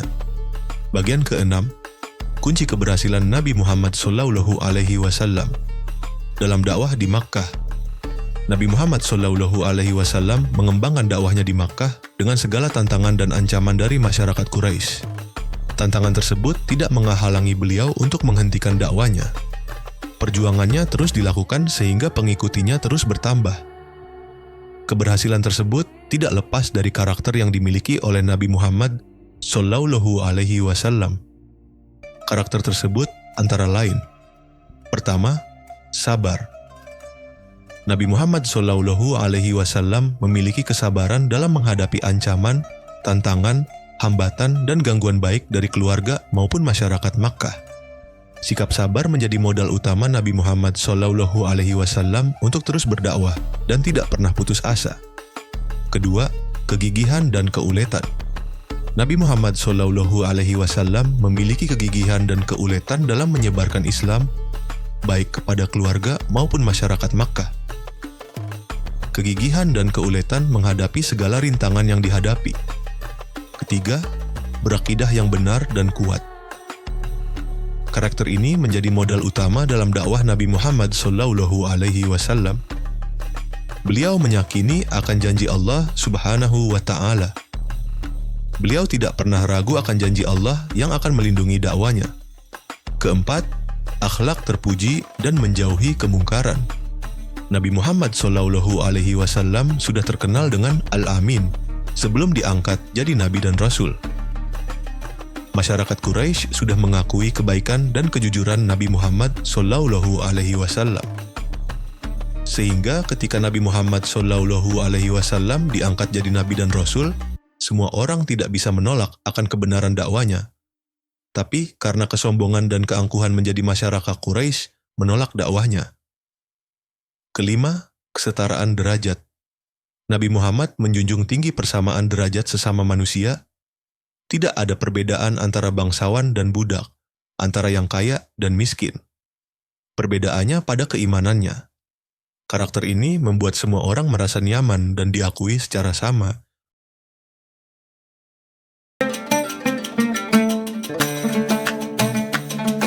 Bagian C, strategi dakwah Nabi Muhammad di Makkah. Pertama, dakwah rahasia atau disebut dakwah sirriyah. Setelah mendapatkan perintah dari Allah Subhanahu wa Ta'ala melalui wahyu, maka Nabi Muhammad SAW mulai mengatur langkah strategi pengembangan dakwah Islam di kalangan masyarakat Quraisy Makkah. Langkah awal yang beliau ambil adalah melakukan dakwah secara sirriyah atau rahasia atau sembunyi-sembunyi di lingkungan keluarga dan sahabat-sahabat beliau yang bisa dipercaya. Langkah sembunyi-sembunyi ini dipilih karena mengantisipasi reaksi orang-orang Quraisy yang kaget dan belum bisa menerima ajaran yang berbeda dengan keyakinan mereka, dan pertimbangan pengikut Nabi yang masih sedikit.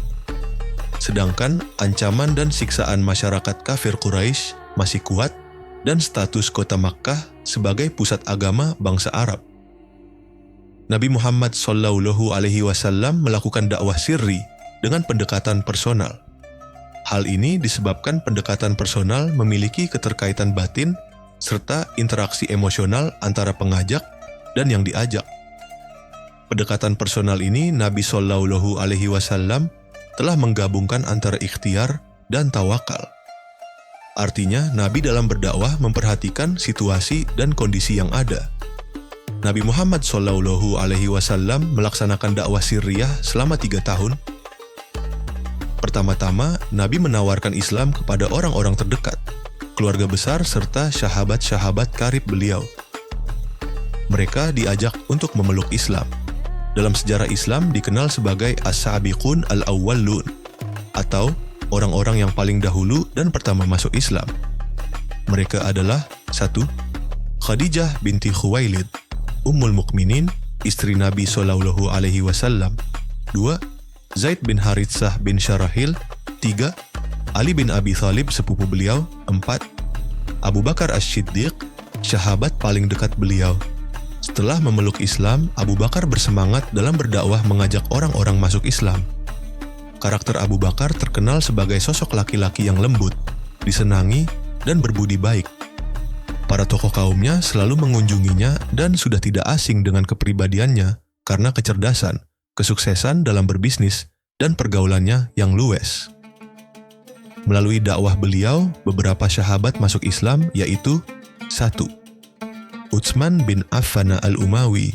2. Az-Zubair bin al-Awam al-Asadi. 3. Abdurrahman bin Auf. 4. Sa'ad bin Abi Waqqash az-Zuhriyan. Dan 5. Talhah bin Ubaidillah at-Timi.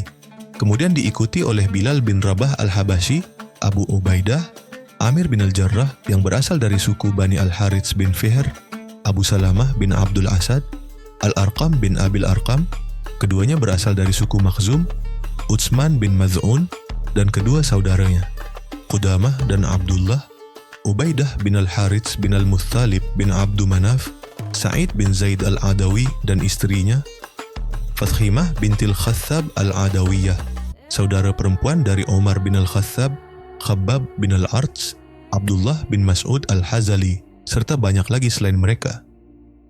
Mereka itulah yang dinamakan as-sabiqunal awwalun. Mereka semua masuk Islam secara sembunyi-sembunyi. Mereka menyembunyikan keimanannya untuk menghindari ancaman dan siksaan kafir Quraisy. Selain diuji oleh faktor eksternal, keimanan mereka diuji oleh faktor internal, yaitu ajaran-ajaran yang diterima Nabi bertentangan dengan kondisi yang ada dan di luar kemampuan otak manusia. Seperti peristiwa Isra Mi'raj, peristiwa perjalanan Nabi dari Masjidil Haram ke Baitul Maqdis dan diteruskan ke Sidratul Muntaha dalam 1 hari. Peristiwa yang tidak mungkin dilakukan pada waktu itu, di mana kondisi fasilitas transportasi masih menggunakan unta atau kuda. Belum tersedia alat transportasi modern seperti pesawat terbang. Abu Bakar merupakan sahabat pertama yang mempercayai peristiwa tersebut, sehingga Abu Bakar mendapat gelar Asy-Syiddiq. Beliau mempercayai apapun diucapkan dan disampaikan oleh Nabi Muhammad Shallallahu Alaihi Wasallam. Pada peristiwa Isra dan Mi'raj, Nabi Muhammad Shallallahu Alaihi Wasallam mendapat perintah menegakkan sholat 5 waktu. Menurut Ibnu Hajar bahwa perintah sholat termasuk wahyu pertama yang Ibnu Hajar berkata, sebelum terjadinya Isra, beliau Shallallahu Alaihi Wasallam secara qat'i pernah melakukan sholat. Demikian pula dengan para sahabat, akan tetapi yang diperselisihkan apakah ada sholat lain yang telah diwajibkan sebelum diwajibkannya sholat 5 waktu ataukah tidak. Ada pendapat yang mengatakan bahwa yang telah diwajibkan itu adalah sholat sebelum terbit dan terbenamnya matahari.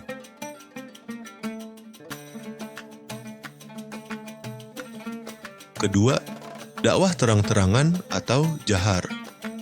Ketika perintah dakwah terang-terangan turun, Nabi Muhammad Shallallahu Alaihi Wasallam mengundang Bani Hashim dan beberapa orang Bani Al-Muthalib bin Al-Manaf. Nabi menyeru kepada kaumnya menyembah dan berserah diri kepada Allah Subhanahu wa Ta'ala. Namun, semua kerabatnya menentang Rasulullah, hanya Abu Thaliblah yang tidak menantang. Dia tidak masuk Islam, tetapi dia mendukung dakwah Nabi Muhammad Shallallahu Alaihi Wasallam dan melindunginya dari gangguan kaum kafir Quraisy.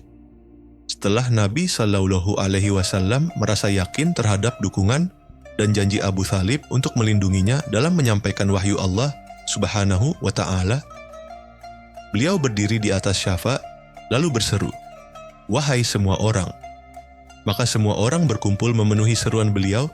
Lalu beliau mengajak mereka kepada tauhid dan iman kepada risalah beliau, serta iman kepada hari akhirat. Dari yang hadir di situ, Abu Lahab angkat bicara, "Celakalah engkau untuk selama-lamanya. Untuk inikah engkau mengumpulkan kami?" Lalu turun surat Al-Lahab. Sejak itulah, dakwah Nabi terdengar seluruh Makkah. Kemudian turun surat Al-Hijr ayat 94 yang memerintahkan berdakwah secara terang-terangan. Artinya, maka sampaikanlah olehmu secara terang-terangan segala apa yang diperintahkan kepadamu, dan berpalinglah dari orang-orang yang musyrik. Kaum Quraisy merasa terganggu dengan dakwah Nabi karena kepercayaan mereka mulai dipermasalahkan dan berhala-berhala mereka ditentangnya. Mereka mengakui sosok Nabi Muhammad Shallallahu Alaihi Wasallam sebagai orang yang jujur. Mereka berusaha menghentikan dakwahnya dengan cara mendekati pamannya, Abu Thalib. Mereka mengharapkan Abu Thalib bisa merayu Nabi Muhammad Shallallahu Alaihi Wasallam untuk menghentikan dakwanya. Tapi Abu Thalib menolak permintaan mereka. Maka mereka pun pulang dengan tangan hampa sehingga Nabi bisa melanjutkan dakwah, menampakkan agama Allah Subhanahu wa Ta'ala dan menyeru kepadanya. Semenjak penolakan itu, kafir Quraisy berusaha menghentikan Nabi dengan berbagai cara, antara lain menjelek-jelekkan ajaran Islam, membangkitkan keraguan-raguan, menyebarkan anggapan-anggapan yang menyaksikan ajaran-ajaran beliau dan diri beliau, melawan Al-Quran dengan dongeng orang-orang dahulu dan menyibukkan manusia dengan dongeng-dongeng itu, agar mereka meninggalkan Al-Quran dan penyiksaan terhadap para pengikut Nabi. Kafir Quraisy berusaha menawarkan untuk mempertemukan Islam dan jahiliyah. Mereka akan mengikuti ajaran Nabi tanpa meninggalkan ajaran mereka. Di lain pihak, Nabi Muhammad Shallallahu Alaihi Wasallam dan pengikutinya mengikuti tata cara ibadah mereka tanpa meninggalkan ajaran Islam. Nabi Muhammad Shallallahu Alaihi Wasallam dengan tegas menolak penawaran mereka. Peristiwa tersebut diabadikan dalam surat Al-Kafirun yang artinya, "Katakanlah, hai orang-orang kafir, aku tidak akan menyembah apa yang kamu sembah, dan kamu bukan penyembah Tuhan yang aku sembah, dan aku tidak pernah menjadi penyembah apa yang kamu sembah, dan kamu tidak pernah pula menjadi penyembah Tuhan yang aku sembah. Untukmu agamamu, dan untukkulah agamaku." Nabi Muhammad SAW mempertegas larangan adanya pencampuran ajaran Islam dengan ajaran lain. Penolakan akan tawaran lunak oleh Nabi Muhammad SAW membuat kafir Quraisy semakin marah. Mereka melakukan pemboikotan embargo terhadap para pengikut Nabi Muhammad dan kaumnya. Mereka menulis selembar kesepakatan pemutusan hubungan total dengan Bani Hashim dan Bani Abdul Muttalib. Pengumuman tersebut digantung di salah satu sudut Ka'bah. Adapun isi pengumuman adalah 1. Barang siapa yang setuju dengan agama Muhammad, berbelas kasihan kepada salah seorang pengikutnya yang masuk Islam atau memberi tempat singgah pada salah seorang dari mereka, maka ia dianggap sebagai kelompoknya dan diputuskan hubungan dengannya. 2. Tidak boleh menikah dengannya atau menikahkan dari mereka. 3. Tidak boleh berjual beli dengan mereka. Nabi Muhammad SAW bersama Bani Hashim dan Bani Muttalib hidup terisolir dan tinggal di lembah Bani Hashim. Kaum Quraisy semakin memperketat isolasinya kepada Nabi dan para sahabatnya sehingga mereka tidak memiliki bekal makanan. Kesulitan mereka sampai pada kondisi hanya makan dedaunan. Umat Islam tetap sabar dan tegar dari tekanan yang mencelakakan ini dengan terus mengharapkan pertolongan Allah Subhanahu wa Ta'ala. Di tengah penderitaan inilah Allah Subhanahu wa Ta'ala memberikan pertolongan dengan berbagai cara. Seperti Hisham bin Amr, seorang kafir membawa untanya penuh makanan di malam hari ke Bani Hashim dan Bani Muttalib. Begitu sampai di dekat lembah, ia lepaskan kendali untanya. Ada juga orang-orang kafir bergabung di lembah Bani Hashim dengan motivasi kesukuan dan kekerabatan. Embargo atau pemboikotan berlangsung selama 3 tahun. Pada tahun ketiga, Hisham bin Amr mengajak Zuhair bin Abi Umayyah bin Al-Mughirah untuk membatalkan pemboikotan tersebut. Mereka berdua mengajak 3 orang lagi, yaitu Mut'im bin Adi, Abul Buhturi bin Hisham, dan Zam'ah bin Al-Aswad bin Al-Muttalib. Berlima bertemu malam hari di sebuah bukit di Makkah dan bersepakat untuk membatalkan pengumuman pemboikotan. Dan ketika datang pagi hari, mereka pergi ke tempat pertemuannya. Mereka menyatakan penolakan terhadap pemboikotan atau embargo yang dilakukan orang-orang Quraisy. Mereka ingin merobek pengumuman yang tergantung di sudut Ka'bah. Abu Jahal berusaha menghalangi mereka berlima. Dan Abu Thalib saat itu berada di salah satu sudut masjid menyaksikan pertarungan yang terjadi di antara mereka. Kemudian Mut'im bin Adi berdiri ke tempat ditempelkannya pengumuman itu untuk merobeknya. Dan ternyata pengumuman itu sudah dimakan tanah kecuali kalimat Bismikallahumma yang menjadikan kebiasaan orang Arab menulis surat. Setelah itu berakhir pemboikotan terhadap Nabi Muhammad SAW dan pengikutnya.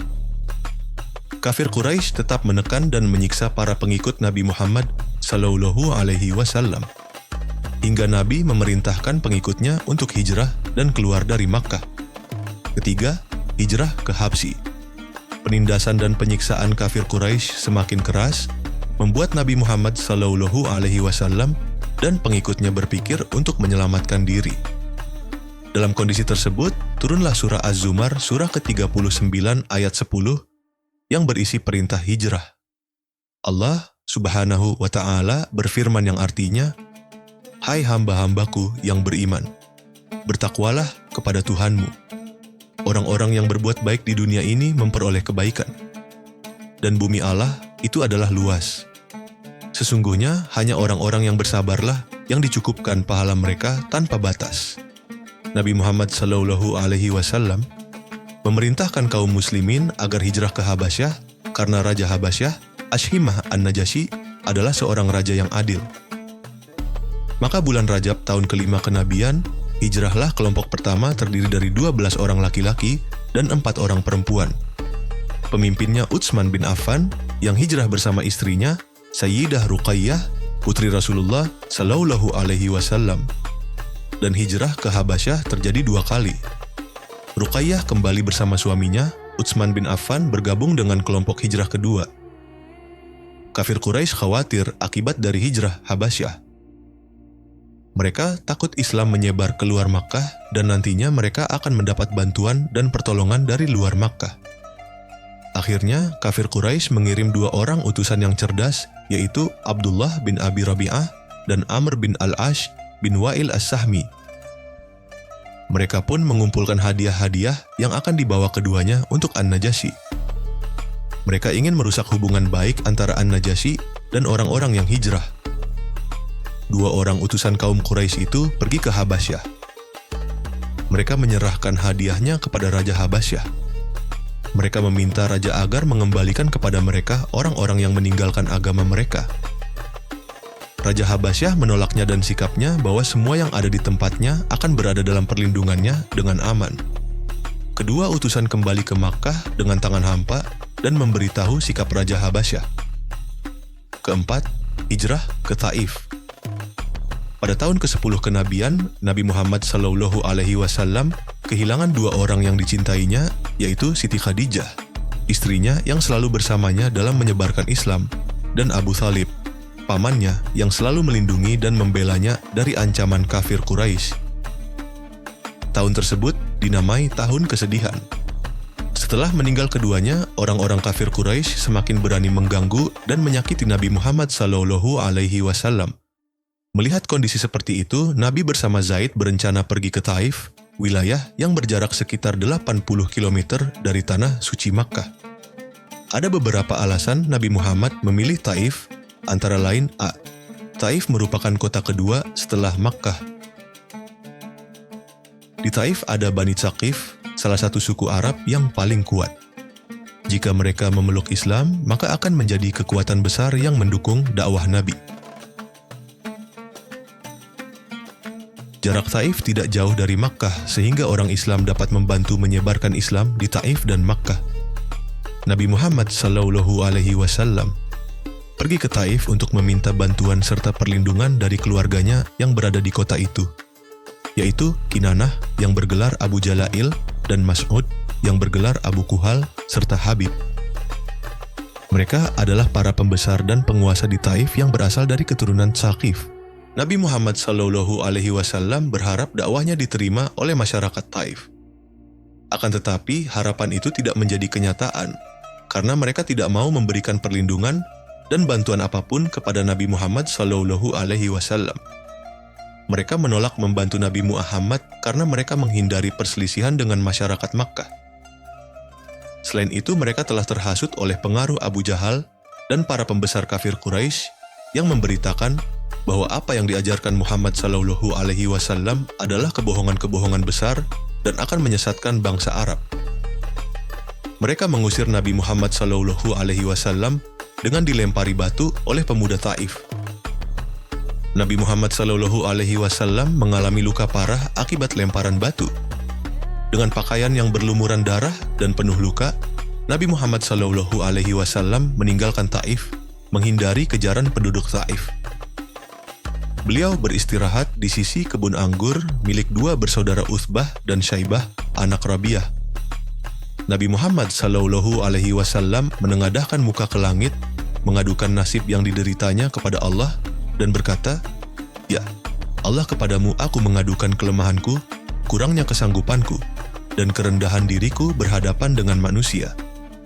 Wahai Zat yang Maha Pengasih lagi Maha Penyayang, Engkaulah pelindung bagi si lemah, dan Engkau jualah pelindungku. Kepada siapa diriku hendak Engkau serahkan? Kepada orang jauh yang berwajah suram terhadapku, ataukah kepada musuh yang akan menguasai diriku? Jika Engkau tidak murka kepadaku, maka semua itu tak kuhiraukan, karena sungguh besar nikmat yang telah Engkau limpahkan kepadaku. Aku berlindung pada sinar cahaya wajah-Mu yang menerangi kegelapan dan mendatangkan kebajikan di dunia dan di akhirat dari murka-Mu yang hendak Engkau turunkan dan mempersalahkan diriku. Engkau berkenan. Sungguh tiada daya dan kekuatan apapun selain atas perkenan-Mu. Lalu Rasulullah Shallallahu Alaihi Wasallam mengutus seorang lelaki dari Khuza'ah untuk menemui Muth'am bin Adi dan mengabarkan bahwa Rasulullah Shallallahu Alaihi Wasallam ingin masuk ke Makkah dengan perlindungan darinya. Keinginan Rasulullah Shallallahu Alaihi Wasallam ini diterima oleh Muth'am sehingga akhirnya Rasulullah Shallallahu Alaihi Wasallam kembali memasuki Makkah. Kelima, Perjanjian Aqabah. Pada tahun ke-12 kenabian, bertepatan dengan tahun 621 M, Nabi Muhammad Shallallahu Alaihi Wasallam menemui rombongan haji dari Yasrib. Rombongan haji tersebut berjumlah sekitar 12 orang. Nabi Muhammad Shallallahu Alaihi Wasallam menyampaikan dakwahnya. Dakwah Nabi mendapat sambutan yang baik sehingga mereka menyatakan keislamannya di hadapan Nabi Muhammad Shallallahu Alaihi Wasallam. Mereka melakukan baiat kepada Nabi di salah satu bukit di kota Makkah, yaitu Bukit Aqabah. Maka baiat ini disebut dengan baiat Aqabah pertama. Adapun isi baiat adalah sebagai berikut. 1. Mereka menyatakan setia kepada Nabi Muhammad SAW. 2. Mereka menyatakan rela berkorban harta dan jiwa. 3. Mereka bersedia ikut menyebarkan ajaran Islam yang dianutnya. 4. Mereka menyatakan tidak akan menyekutukan Allah Subhanahu. 5. Mereka menyatakan tidak akan membunuh. 6. Mereka menyatakan tidak akan melakukan kecurangan dan kedustaan. Strategi pengembangan Islam di Yasrib, Nabi Muhammad Shallallahu Alaihi Wasallam mengirim Mus'ab bin Umair bergabung dengan rombongan yang pulang ke Yasrib. Tugas Mus'ab adalah untuk membantu penduduk Yasrib yang telah menyatakan keislamannya dalam menyebarkan ajaran Islam di kota tersebut. Dia membacakan Al-Quran menjelaskan tentang Islam kepada mereka. Selanjutnya Mus'ab menjadi guru mengaji di Madinah dan imam dalam sholat, karena golongan Aus dan Khazraj membenci kalau salah satu dari mereka menjadi imam. Pada tahun ke-13 kenabian bertepatan dengan tahun 622 Masehi, jamaah Yasrib datang kembali ke kota Makkah untuk melaksanakan ibadah haji. Jamaah tersebut berjumlah sekitar 73 orang. Setibanya di kota Makkah, mereka menemui Nabi Muhammad Sallallahu Alaihi Wasallam dan atas nama penduduk Yasrib mereka menyampaikan pesan untuk disampaikan kepada Nabi Muhammad Sallallahu Alaihi. Pesan itu adalah berupa permintaan masyarakat Yasrib agar Nabi Muhammad Sallallahu Alaihi Wasallam bersedia datang ke kota mereka, memberikan penerangan tentang ajaran Islam dan sebagainya. Permohonan itu dikabulkan Nabi Muhammad Sallallahu Alaihi Wasallam dan beliau menyatakan kesediaannya untuk datang dan berdakwah di sana. Untuk memperkuat kesepakatan itu, mereka mengadakan perjanjian kembali di Bukit Aqabah.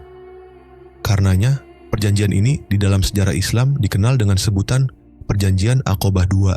Adapun isi perjanjian Aqabah kedua ini adalah 1. Penduduk Yasrib siap dan bersedia melindungi Nabi Muhammad Sallallahu Alaihi Wasallam. 2. Penduduk Yasrib ikut berjuang dalam membela Islam dengan harta dan jiwa. 3. Penduduk Yasrib ikut berusaha memajukan agama Islam dan menyiarkan kepada sanak saudara mereka. 4. Penduduk Yasrib siap menerima segala resiko dan tantangan.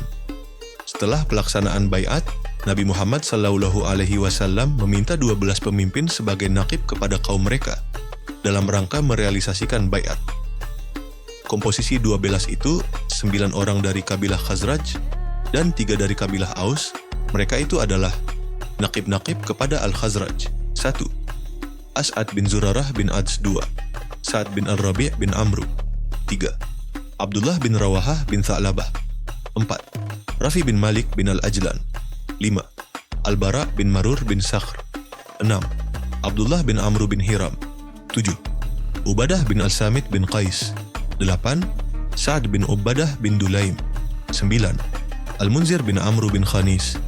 Naqib-naqib kepada Al-Aus. 1. Usaid bin Hudair bin Simak. 2. Sa'ad bin Khaythamah bin Al-Harith. 3. Rifa'ah bin Abd Al-Munzir bin Zubair. Dengan itu Rasulullah Sallallahu Alaihi Wasallam menegaskan kepada mereka dengan sabdanya, "Kamu semua adalah penjamin sebagaimana golongan Al-Hawariyun adalah penjamin kepada Isa bin Maryam, dan aku adalah penjamin kepada umatku." Jawab mereka sebulat suara dengan lafaz, "Ya."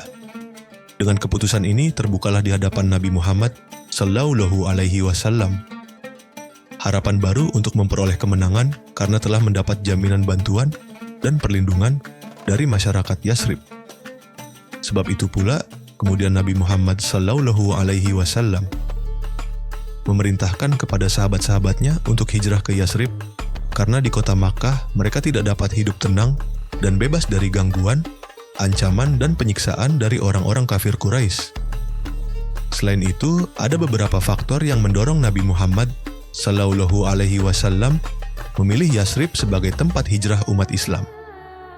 Faktor-faktornya antara lain: 1. Yasrib adalah tempat yang paling dekat. 2. Sebelum diangkat menjadi nabi, beliau telah mempunyai hubungan baik dengan penduduk kota tersebut. Hubungan itu berupa ikatan persaudaraan karena kakek Nabi, Abdul Muthalib, beristrikan orang Yasrib. Di samping itu, ayahnya dimakamkan di sana. 3. Penduduk Yasrib sudah dikenal Nabi karena kelembutan budi pekerti dan sifat-sifatnya yang baik. 4. Bagi diri Nabi sendiri, hijrah merupakan keharusan selain karena perintah Allah Subhanahu wa Ta'ala. Dengan demikian, langkah-langkah strategis yang sangat menguntungkan bagi dakwah Islam telah dicanangkan. Beliau telah memiliki kesiapan yang sangat matang, selain karena telah mendapat dukungan dari penduduk Yasrib, juga karena secara fisik dan mental beliau telah siap meninggalkan kota kelahirannya untuk meneruskan perjuangan dalam menegakkan kalimat tauhid.